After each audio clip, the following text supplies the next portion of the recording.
एक महिला अपनी हवस को पूरा करने के लिए किस हद तक जा सकती है? क्या एक महिला अपनी हवस को पूरा करने के लिए सारी हदें पार कर सकती है? जी हाँ, आज की घटना में भी कुछ ऐसा ही होता है, जहाँ पर एक महिला जो होती है अपने पति के होते हुए भी गैर मर्दों से संबंध बनाती है। यानी कि गैर मर्द एक या दो नहीं, पूरे तीन तीन होते हैं। यानी कि तीन तीन को वो एक साथ हैंडल करना चाहती थी, तीनों के साथ रहना चाहती थी, वो उन तीनों की ज़रूरतों को पूरा भी करना चाहती थी। यानी कि उन तीनों को मिलाकर उसका पति को मिलाए तो चार हो जाते हैं। यानी कि इन चारों के साथ रहना चाहती थी, इन चारों से ही प्यार करती थी और इन चारों से ही अपनी जो उसकी इच्छा होती है, जो उसकी पूर्ति होती है, उसे कर रही थी।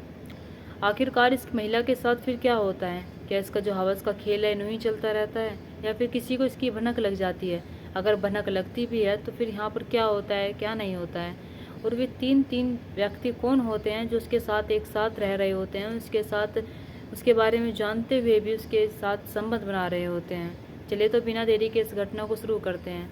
नमस्कार, आदाब, सरेकाल, हर हर महादेव। मेरा नाम रूपा है और आज की घटना उत्तर प्रदेश के शाहजहाँपुर का एक थाना लगता है बुरहानपुर और कटना, और इसी के अंतर्गत एक गांव आता है कटैया। मैं बात कर रही हूँ 15 फरवरी सन 2025 की। 15 फरवरी सन 2025 को पुलिस स्टेशन में एक कॉल जाता है। उस कॉल पर कहा जाता है कि मेरे पत्नी को मेरे भतीजे ने मार दिया है, जल्द से जल्द आप उस गांव में पहुंचिए और देखिए वहां पर क्या हुआ है, क्या नहीं हुआ है। जब ये सारी बातें उस फ़ोन के द्वारा कही जाती है तो पुलिस वाले जो होते हैं आनन फानन में उस जगह पर पहुंचते हैं, उस गांव में पहुंचते हैं, तो देखते हैं कि वाकई में वहाँ पर एक महिला जो होती है वो इस दुनिया को छोड़कर जा चुकी होती है। वो महिला जो होती है वो नहीं पड़ी हुई होती है। पुलिस वाले जो होते हैं उनसे अपने गिरफ्त में ले लेते हैं, यानी कि उसे पोस्टमार्टम के लिए भेज दें। वहाँ पर जांच पड़ताल करते हैं। जांच पड़ताल करते वक्त देखते हैं कि उसका पति जो होता है वहाँ पर रहता ही नहीं है। उसका पति जो होता है वो देहरादून में रहता है, देहरादून में रहकर काम करता है और उसके पति ने ही पुलिस वालों को फ़ोन किया था। इधर उसके जो आस पड़ोस के लोग होते हैं वे वहीं पर रहते हैं। आस पड़ोस के लोग जो से पूछा जाता है तो आस पड़ोस के जो लोग होते हैं वे कहते हैं कि हमें कुछ नहीं पता। तभी पुलिस वाले जो होते हैं वे कहते हैं कि इसके पति ने अपने भतीजों पर इल्ज़ाम लगाया है। उन्होंने कहा है कि उसके भतीजे ने ही उसके साथ ऐसा किया है।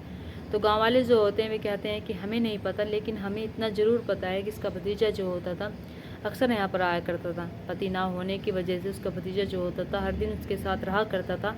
उसकी जो भी ज़रूरतों का सामान हुआ करता था उन्हें ला कर दिया करता था। तीन तीन बच्चे हैं इसके, तीन तीन बच्चों को हैंडल किया करता था। यानी कि जो खाने पीने का सामान हो या फिर अंदर बाहर का काम हो, सारा सिर्फ उसका भतीजा क्या करता था।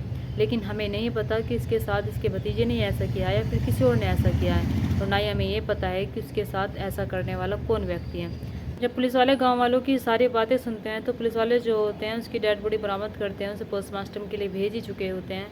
अब इधर पुलिस वालों का सबसे बड़ा सवाल ये बनता है कि इसके भतीजे ने अगर इसके साथ ये सब किया है तो क्यों किया है और क्यों नहीं किया है। पुलिस वाले जो होते हैं उसे ढूंढने में लग जाते हैं, जांच पड़ताल करने में लग जाते हैं। बड़ी मशक्क़त के बाद खैरपुर चौराहे से उसे गिरफ्तार भी कर लिया जाता है। भतीजे का नाम जो होता है वो आशीष होता है। जब आशीष को गिरफ्तार किया जाता है, उससे पूछताछ की जाती है, तो आशीष जो होता है वो कहता है कि साहब मैंने ऐसा किया ही नहीं है, वो मेरी चाची थी, मैं उन्हें माँ समान मानता था, मैंने उनके साथ ऐसा कैसे कर सकता हूँ, मैंने उनके साथ ये सब कुछ नहीं किया है। लेकिन पुलिस वाले जो होते हैं जब उस पर दबाव बनाते हैं और कहते हैं कि सारे सबूत तुम्हारे खिलाफ़ है और सब कुछ जो उसके पति की गवाही है वो भी तुम्हारे खिलाफ़ है, सच सच बता दो कि तुमने ऐसा क्यों किया है। अब पुलिस वाले जब उससे सारी चीज़ें पूछते हैं, उस पर दबाव बनाते हैं, तो आशीष जो होता है वो टूट जाता है। टूट जाने के बाद फिर एक ऐसी कहानी सुनाता है जिस कहानी को सुनकर पुलिस वाले हैरान हो जाते हैं और सोचने लगते हैं कि ऐसा भी हो सकता है, क्या एक महिला इस हद तक भी जा सकती है, क्या एक महिला अपनी ज़रूरतों को पूरा करने के लिए किसी का इस्तेमाल भी कर सकती है।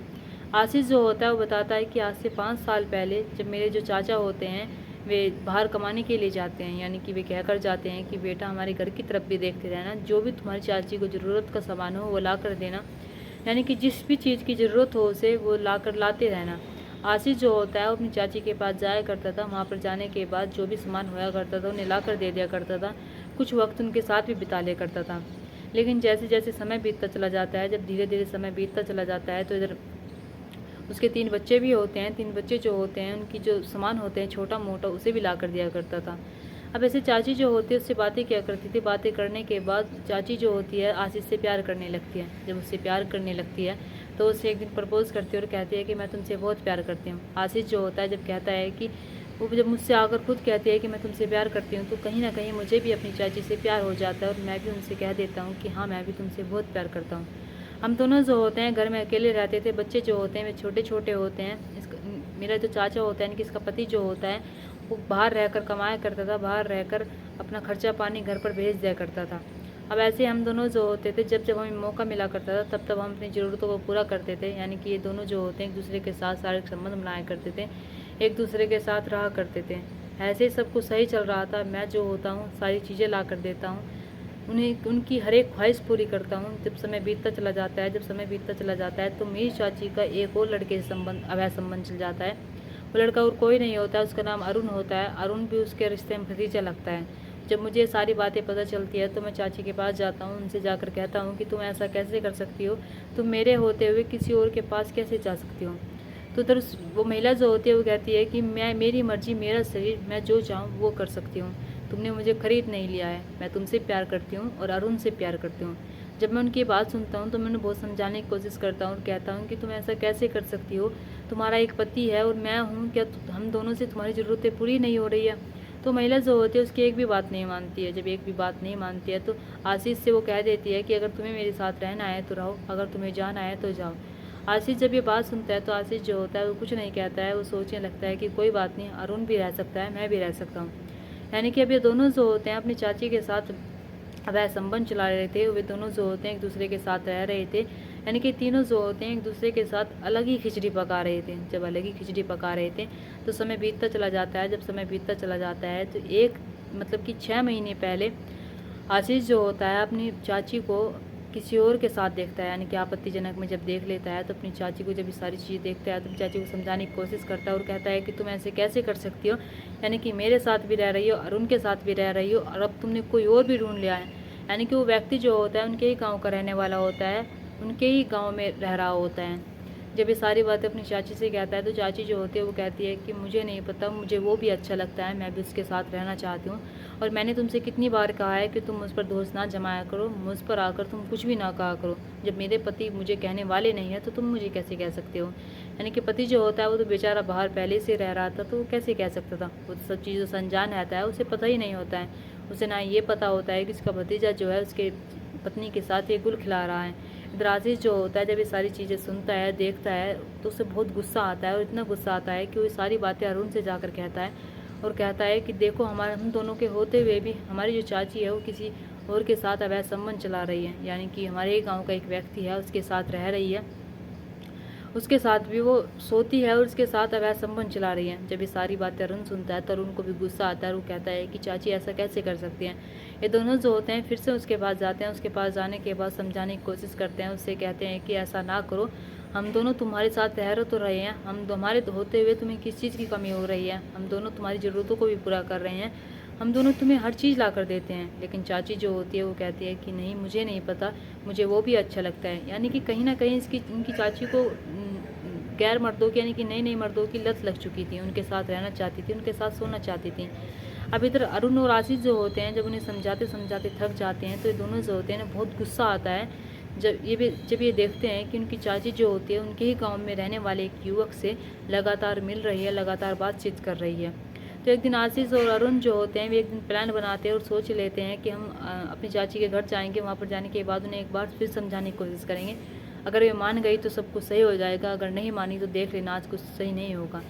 15 फरवरी सन 2025 को, यानी कि आधी रात लगभग 1 बजे होंगे, 1 बजे होंगे, तब ये दोनों जो होते हैं घर में घुस जाते हैं। घर में घुसने के बाद वहाँ पर जाते हैं, वहाँ पर जाने के बाद ये ज़बरदस्ती अपनी चाची के साथ संबंध बनाने की कोशिश करते हैं, लेकिन चाची जो होती है इनका विरोध करती है और इनसे ना करती है।